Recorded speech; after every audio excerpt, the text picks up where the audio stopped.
So you got the Indian Challenger. Yeah, I just picked it up on the 26th. Well, I paid for it on the 26th You got and the brought it home Saturday. Nice. Yeah, when I test rode that bike, I had like the same giddiness that I got from the FTR. I mean, you saw the FTR video, right? Right. And I mean, you have an FTR. You have the FTR 1200S race Yep. replica. Is it called race replica or is it just like No, replica? it's the race replica version because of the red trellis frame and acropovic on it. So, That's so cool. You got the first one in Tucson. You yep. suck. I got the second one. Yeah. At least that's what people are telling me. Maybe I got like the third or fourth one, but No, you whatever. got the second one. Awesome. Yes. Awesome. I'm so happy about that thing. I mean, I was talking in my videos that I've been waiting for it ever since seeing the 750. When did you, like, all of a sudden you're like, nope, I'm waiting for that thing to come out. When is it coming out? Like, when did that happen for you? I'd have to say when they did that one-off video where the guy was riding in the irrigation in LA, Yeah. and I Yeah. was like, they have got to make this. And then they revamped their video with all the little snippets of people saying, make it, I'll buy it. And I understand it was a whole new realm for them to build that thing. From what I talked to the reps and everything, it's not a matter of just throwing a motor in a frame and slapping some decals on it to say Indian or FTR or something. There's that the smart lean, or not the smart lean, but the six axis sensor that's in it, so that the bike always knows which way is down. You can't just throw that in a bike and call it good. I mean, you've got testing, and the problem with testing and getting all the bugs out that some consumers have issues with is that they think that they covered the whole spectrum. I mean, riding styles vary from person to person, and that test rider for Indian may never do what you and I do on our bikes on a regular basis. Yeah. So for that input not to be there, it just doesn't show up. Of course, everything new has bugs, but all in all, I think they wanted to do a sound release in the U.S. because I believe Indian's always been scrutinized. They've always, oh, well, you're owned by your Yeah. father company, Polaris, so you're not a real motorcycle. It's like, well, that's not true. I mean, when they bought the Indian name, they sat on that name losing money for over 18 months before they even put a vehicle into production.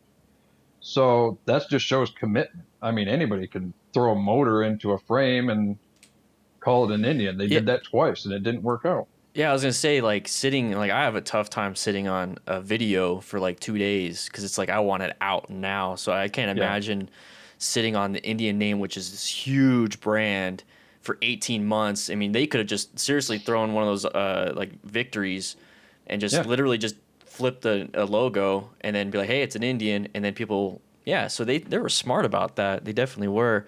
Yeah. And I think when it comes to their product line too, I mean, they don't put out like a new bike or like to 5 new bikes every year. No. Like they put out a new bike that they've done testing for years and did research. I mean, sounds like they're pretty smart when it comes to that. Yeah. And they're very close to the chest with their information. They don't let out much, if at all, or they'll leak it deliberately. Hmm. The word about a fixed fairing bike like the Challenger, they leaked, and they just leaked some pictures out. I mean, they could have done closed course, so on and so forth, but there was no mistaking it was an Indian just by the engine that was sitting in it. Yeah. I'm glad they refined it to the point that they did, because it does look a lot better than some of their original pictures. The bike itself, with like the smart lean technology, I just see them going forward with that in all their vehicles. It's such Smart. a Yeah. Yeah, exactly. It's taking even veteran riders that we get ourselves into predicaments that if you had a little help from the bike instead of relying on all your knowledge and everything at a split second, and the bike can do it. People, oh, well, I don't like ABS because I want to have full control. Well, ABS has time and time again proven itself to Yeah. be reliable and It useful. keeps you in control, especially on the street. I mean, I can understand on off-road dirt and all that stuff. It's like, let's Yeah. take ABS off, but man, when you have pavement or a hard surface you're riding on, ABS, it's huge. It's huge. Yeah. And a Definitely is. textured surface will change the ride in a split second. Yep. Sand in a turn that hasn't been there for weeks is all of a sudden there. I mean, come on. Yeah. How much do you know about that 6-axis thing? Because that was something interesting that I went from a Harley that had 0 rider aids to all of a sudden I got wheelie control, traction control, I got lean mitigation, I got crazy stuff. I can turn all that off and turn some things on. Like for you, I mean, you have the Challengers. I mean, I didn't dive too much into it, but how does that work with you? Like, do you like that stuff? Do you think that's something that people are going to be doing? It's an added safety precaution that I believe that was well needed to incorporate into a heavier bike. They actually have a video out about the Smart Lean technology from Indian, and it actually shows the guy dumping the bike by locking up the front wheel in a turn. And they explain the way the whole process works. And the code that they have to write for these bikes, for this information to be translated and work in milliseconds, you got to give them a break when, it doesn't seem like something's working right. Yeah.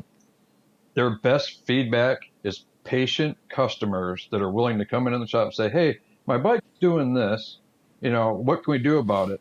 And if it's first we've heard, or if it's something that we have on a regular basis, we can feed it back to them. The engineers can sit down, start working with this, and take care of the issue. But to come in and throw your keys down and say, my bike's jacked up, fix it, that does nothing for us. Constructive criticism will get you to point B quicker. Yeah. In my opinion. Yeah. So it's crazy how the technology's definitely moving. And I did some research on it because I was really concerned. I was like, well, because I accidentally activated wheelie mitigation. I was like, well, how does that work? Right. And I'm glad it worked because I lifted that front tire up and it put it back down for me because I have 0 control over that. But I looked it up and it's really new technology. It's way different than like a car's, rider or driver aids. It's like literally they are developing things just for motorcycles, and I'm so glad it's still in.